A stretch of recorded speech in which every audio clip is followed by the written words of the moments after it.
Zimbabwe, remember the name. 2026 সালে টি-20 world কাপের সবচেয়ে বড় নাম হচ্ছে জিম্বাবুয়ে। তারা সারা বিশ্বকাপ জুড়ে যে ব্র্যান্ডেড ক্রিকেট আমাদেরকে উপহার দিয়েছে তা এক কথায় ফেনোমেনাল। এবং গ্রুপ স্টেজ থেকে যে 4টি দল অপরাজিত রয়েছে, Bharat, south Africa, West Indies, এবং তার সঙ্গে জিম্বাবুয়ের নামটাও কিন্তু রয়েছে। এবং তারা সুপার 8-এ খেলবে ইন্ডিয়া, সাউথ আফ্রিকা এবং ওয়েস্ট ইন্ডিজের মতো দলের বিরুদ্ধে।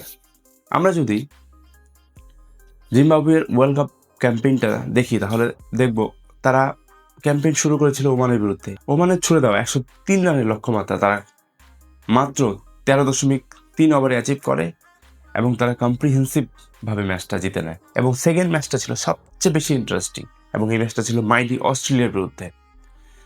প্রথমে ব্যাট করে জিম্বাবুয়ে মাত্র 2 উইকেট খুইয়ে 169 রানের একটা কম্পিটিটিভ স্কোর তারা বোর্ডে তোলে এবং রান চেজে নেমে অস্ট্রেলিয়া শুরুতেই বিপদে পড়ে এবং 29 রানের মধ্যে 4 উইকেট হারিয়ে ফেলে। এবং সেখান থেকে তাদের কিন্তু আর রিকভারি করা সম্ভব হয়নি এবং তারা শেষ পর্যন্ত 23 রানে হেরে যায়। জিম্বাবুয়ের বিরুদ্ধে অস্ট্রেলিয়ার এই হারটা কিন্তু অনেকটা ভারী ছিল এবং কার্যত এর ফলে কিন্তু অস্ট্রেলিয়াকে এই বিশ্বকাপ থেকে বিদায় নিতে হয়েছে। এবং এই ম্যাচের পর অনেকেই ভাববে হয়তো এটা হচ্ছে অঘটন, জিম্বাবুয়ে এটা কিন্তু একটা লাকে জিতে গেছে। এবং থার্ড ম্যাচটা ছিল আয়ারল্যান্ডের বিরুদ্ধে। আয়ারল্যান্ডের বিরুদ্ধে ম্যাচটা বৃষ্টির জন্য ওয়াশ আউট হয়ে যায়। এবং সবচেয়ে ইন্টারেস্টিং ম্যাচ সেটা ছিল শ্রীলঙ্কার বিরুদ্ধে। শ্রীলঙ্কা প্রথমে ব্যাট করে 178 রান বোর্ডে তোলে এবং শ্রীলঙ্কা এর আগের ম্যাচে কিন্তু অস্ট্রেলিয়াকে খুব সুন্দরভাবে হারিয়েছিল এবং এটা প্রত্যাশিত ছিল শ্রীলঙ্কা জিম্বাবুয়েকে আটকে দেবে।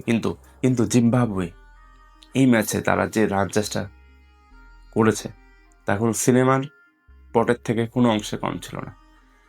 তারা কম্প্রিহেন্সিভলি 19.3 ওভারে রানটা কিন্তু চেস ডাউন করে নেয় এবং তারা রান চেতে কোনো সময় মনে হয়নি যে তারা শ্রীলঙ্কার থেকে পিছিয়ে পড়ছে। তারা একদম কন্ট্রোলভাবে তারা এই ম্যাচটা জিতে নেয়। এবং অনেকে ভেবেছিল যে অস্ট্রেলিয়ার বিরুদ্ধে যে ম্যাচটা জিম্বাবুয়ে জিতেছে সেটা একটা অঘটন, কিন্তু শ্রীলঙ্কার বিরুদ্ধে জিম্বাবুয়ে এই ম্যাচটা জিতে তারা প্রমাণ করে যে অস্ট্রেলিয়ার বিরুদ্ধে তাদের জয়টা কোনোভাবেই অঘটন ছিল না। এটা ছিল তাদের স্কিল, তাদের ভালো ক্রিকেটের একটা রেজাল্ট। এবং 2026 সালে জিম্বাবুয়ের টিমটা দেখে মনে হয়েছে এটা 90-এর দশকের অ্যান্ডি ফ্লাওয়ার, গ্র্যান্ড ফ্লাওয়ারের জিম্বাবুয়ে। এটা তাদের ক্রিকেটের একটা প্রত্যাবর্তনের একটা ইতিহাস। এবং সিকান্দার রাজার এই টিমটা সুপার 8-এ যে 3টা হেভিওয়েট দল রয়েছে তাদেরকে কিন্তু 1 থেকে 2টো ম্যাচ জিততে পারে। এবং জিম্বাবুয়ে যদি সুপার 8 থেকে সেমিফাইনালে কোয়ালিফাই করে তাহলে কিন্তু আশ্চর্য হওয়ার কিছু থাকবে না, কারণ জিম্বাবুয়ে যে লেভেলের ক্রিকেট খেলেছে, তারা যে সেমিফাইনাল খেলার পর্যন্ত তারা কোয়ালিফাই করতে পারে সেটা আর বলার অপেক্ষা রাখে না।